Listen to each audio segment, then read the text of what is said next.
হ্যাঁ, কি অবস্থা সবার? তো অবশেষে দেখে আসলাম বহুল প্রতীক্ষিত শাকিব খানের তাণ্ডব মুভিটি। তো মুভিটি রিভিউ নিয়ে এসেছি আজকে। গতকাল আপনাদের সাথে শেয়ার করছিলাম যে পিরোজপুরের মঠবাড়িয়া আলিম সিনেমা হলে মুভিটি দেখেছি। তো মুভিটির রিভিউ করব আজকে। তো প্রথমেই সংবিধিবদ্ধ সতর্কীকরণ হচ্ছে যে আমি এখানে মুভিটা নিয়ে বিস্তারিত আলোচনা করব। সো কিছু কিছু স্পয়লার থাকবে। যারা মুভিটি এখনো দেখেননি বা হলে গিয়ে দেখবেন, তারা যদি রিভিউটি এড়িয়ে যান সেক্ষেত্রে ভালো। তো শুরু করছি। তো প্রথমেই বলতে হয় মুভিটার ব্যাপারে।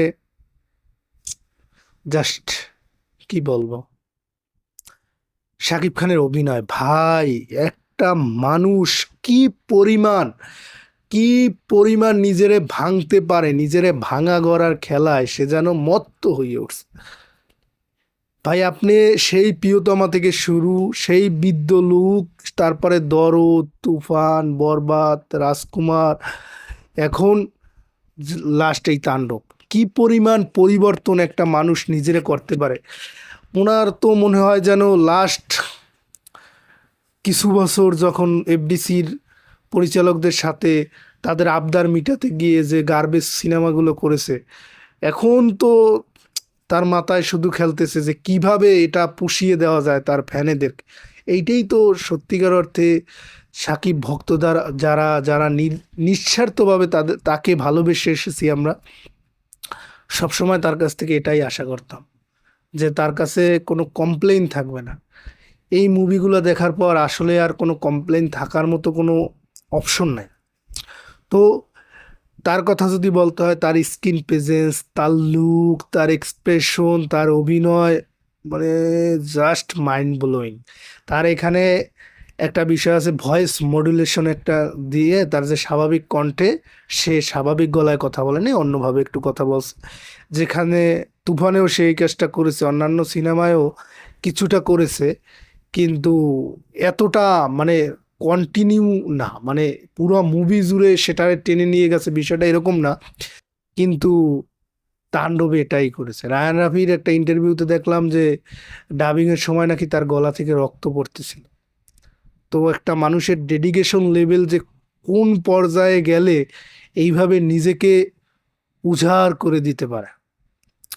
তারপরে এই মুভিতে আপনার জয়া আহসান নিঃসন্দেহে একজন ভালো অভিনেত্রী, বর্ষিয়ান অভিনেত্রী। দীর্ঘ সময় ধরে কাজ করে আসছে, ওপার বাংলায় এপার বাংলায় সমানভাবে জনপ্রিয়। ভালো অভিনয় করেছেন, গুণী অভিনেতা। কার কথা বলবো, এই মুভিতে কে নাই বলেন? আফজাল হোসেন, তারিক আনাম খান, সালাউদ্দিন লাবলু, বাবু ভাই, শহীদুজ্জামান সেলিম। একটা টেকের জন্য, একটা সামান্য একটা শটের জন্য সেইখানে মানে একটা শট লাগবে, মানে একটা যা তা একজন অভিনেতা নিয়ে নিলাম, বিষয়টা এরকম না। সামান্য একটা শটের জন্য ওইখানটার জন্য একজন নামি দামি অভিনেতাকে ব্যবহার করা হয়েছে। এটা খুবই ভালো লাগার বিষয়। সেই সঙ্গে নবাগত নায়িকা হিসেবে সাবিলা নূর যথেষ্ট ভালো করছে। আপনার তার চরিত্রটা বেশি বড় না, কিন্তু খুবই গুরুত্বপূর্ণ, এবং স্ক্রিনে দেখে আপনার খুবই ভালো লাগে। এখানে একটা মজার টুইস্ট আছে। আগেই বললাম যে কিছু স্পয়লার থাকবে, যে শাকিব খানের সাথে সাবিলা নূরের কোনো কানেকশনই নাই। এইটা যখন আপনি বুঝবেন ততক্ষণে সিনেমা শেষ। আর সবশেষে বলতে হয় ভাই, সিয়াম আহমেদ, বিশ্বাস করেন ভাই, আমি আজকে লিখা দিতে পারি, সিয়াম যদি এই মুভির পরে কোনো লুতুপুতু মার্কা বা সেই রকম কোনো টাইপ ডিরেক্টরের সাথে কাজ না করে, তাইলে লিখা দিতে পারি সিয়ামের এই মুভি লাইফের জীবনের সব থেকে বড় টার্নিং, সরি, সব থেকে বড় টার্নিং পয়েন্ট। এরপরে আর সিয়ামের দ্বিতীয়বার কোনো দিনও পিছনে ফিরে তাকাতে হবে না, এক মুহূর্তের জন্য না। সিয়াম এই সুপারস্টার হয়ে গেল। আরে ভাই, যে কি লেভেলে তারে রায়ান রাফি প্রেজেন্ট করছে, এইটা আমি পুরোপুরি কৃতিত্ব দিব রায়হান রাফিরে, যে সিয়ামকে নিয়েও এইভাবে ভাবা যায়, সিয়ামকে এইভাবে প্রেজেন্ট করা যায়। আর শালায় যে অভিনয়টা করছে রে ভাই, এক চোখ, ওই যে সাদা চোখের এক চোখা সিয়াম, মারাত্মক। তো সব মিলিয়ে তাণ্ডব একটা পয়সা উসুল সিনেমা, আমাদের গর্বের জায়গা, আমরা গর্ব করতে পারি যে এরকম একটা সিনেমা আমরা আসলেই বহির্বিশ্বের সাথে গর্ব করার মতো একটা জায়গা, যে না এখন আমরাও গর্ব করে বলতে না আমাদের একটা শাকিব খান আছে। তো শাকিব খানের পাশাপাশি এই সিয়াম আহমেদ কিন্তু কিংবা আপনার নিশো, এরা যদি উঠে আসে, দেখেন এই সিনেমা রোজার ঈদ যাবে, কোরবানির ঈদ যাবে, তারপরে আবার কবে রোজার ঈদ আসবে, তারপরে আবার নতুন সিনেমা আসবে, আবার হল খুলবে। তো এটা একটা লম্বা প্রসেস, হল মালিকদের সমস্যা, দর্শকদের সমস্যা, তাদের ক্ষতি, হল মালিকদের ক্ষতি, দীর্ঘ সময় যদি ওইভাবে চারটা পাঁচটা হিরো না উঠে আসে, আসলে একটা শাকিব খান দিয়ে তিনি তো আর সেইভাবে এফডিসিতে আগে যেরকম করতেন 10টা 15টা 12টা 7টা 8টা ছবি বছরে, সেটা তো তিনি কখনোই করবেন না। তিনি বছরে বড় জোর 2টা 3টা ছবি করবেন। তো তার অভিনীত 2টা 3টা সিনেমা দিয়ে তো সারা বছর সিনেমা হল চলতে পারে না। তো আমি ব্যক্তিগতভাবে আফরান নিশোরে পছন্দ করি না তার বিগত কিছু কার্যকলাপে, যদিও আমি চাই আফরান নিশো, সিয়াম আহমেদ, শরীফুল রাজ এরা উঠে আসুক। তাহলে হবে কি, দেখেন এই যে কুরবানির ঈদ, এই কুরবানির ঈদের তাণ্ডব চলবে একটা নির্দিষ্ট সময় পর্যন্ত। ধরেন এই 2 মাস পরে যদি আরেকটা সিনেমা রিলিজ হইতো, বড় আরেকটা সিনেমা, হল মালিকদের কিন্তু এই যে তাণ্ডবের জোয়ারে সেই সিনেমা দেখতেও কিন্তু দর্শক আগ্রহী হতো, হল মালিকদের একটা উৎসব ভাব হতো। তো এই জিনিসগুলো দরকার। তো সিয়াম আহমেদের ক্যারিয়ার টার্নিং পয়েন্ট এটা, তার আর পিছনে ফিরে তাকাতে হবে না, যদি না তিনি অন্য কোনো টাইপ গার্বেজ টাইপ বা লুতুপুতু টাইপ কোনো মুভি করেন। আর সর্বশেষ বলতে হয় আফরান নিশোর কথা। দেখেন এতক্ষণে আপনারা জেনে গেছেন সবাই, এই মুভিতে আফরান নিশোর কেমিও রয়েছে। আফরান নিশোর কেমিওর সাথে এই মুভির কোনো সম্পর্ক নেই। এটা একটা আলাদাই একটা শো। এই মুভিতে তার ক্রেডিট নেওয়া বা না নেওয়া বা কিছু, শাকিব খানের মুভিতে ভাই কারো দরকার হয় না। একটা শাকিব খানের মুভিতে কেমিও দিয়ে সিএম যে পরিমাণ আলোচনা এসেছে, তার বিগত লাইফে যতগুলো মুভি এসেছে ততটা আলোচনায় আসতে পারছে কিনা সন্দেহ। কিংবা আফরান নিশোর বেলায় সেম বলা যায়। আফরান নিশো বিষয়টা হয়েছে যে পুরোপুরি আলাদা। তাকে লাস্টে এন্ট্রি করানো হয়েছে অন্য একটা সিনেমার জের ধরে। আহ, আমি ভেঙে চুরেই বলি, আপনারা যদি মুভিটা এখনো না দেখে থাকেন তাহলে দরকার নাই, আপনারা ভিডিওটা স্কিপ করে চলে যেতে পারেন, আগেই বলেছি স্পয়লার থাকবে। তো এখানে আফরান নিশো আপনার সুড়ঙ্গ মুভির সিকুয়েল নিয়ে আসবে, সে ইঙ্গিত দিয়েছে। সেইটার সাথে একটা জম্পেশ খেলা হবে, সম্ভবত রাপি একটা ইউনিভার্স তৈরি করতে যাচ্ছে, যেখানে সুড়ঙ্গের মাসুদ এবং তাণ্ডবের মিখেলের সাথে একটা যে লড়াই হবে জমজমাট।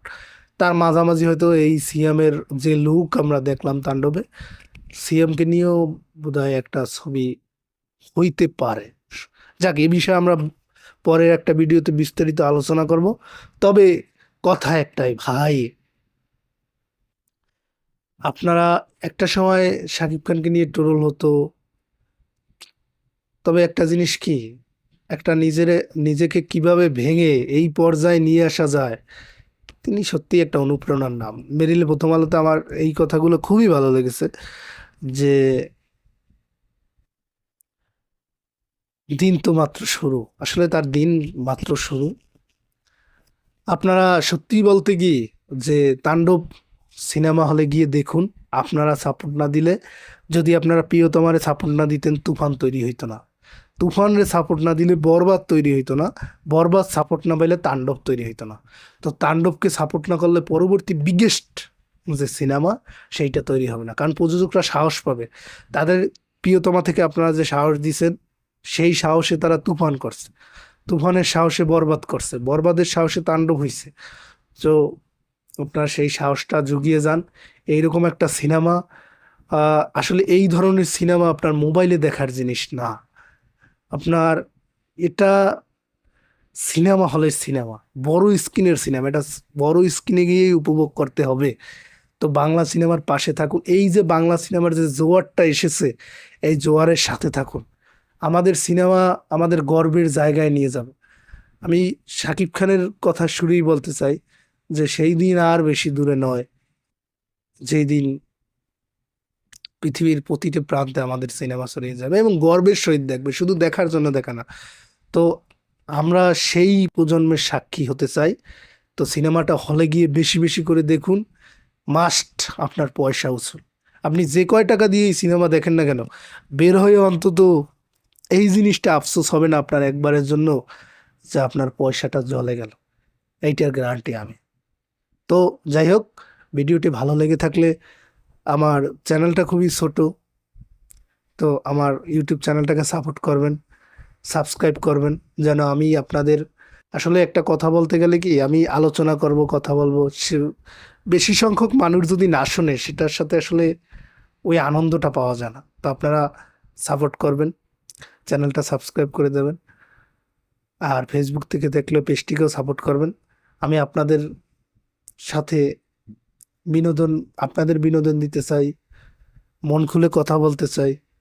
সো এই কথাটা বলার সুযোগ দিবেন এবং আপনারা আমাকে ভালোবাসা দেবেন। সবাইকে আসসালামু আলাইকুম।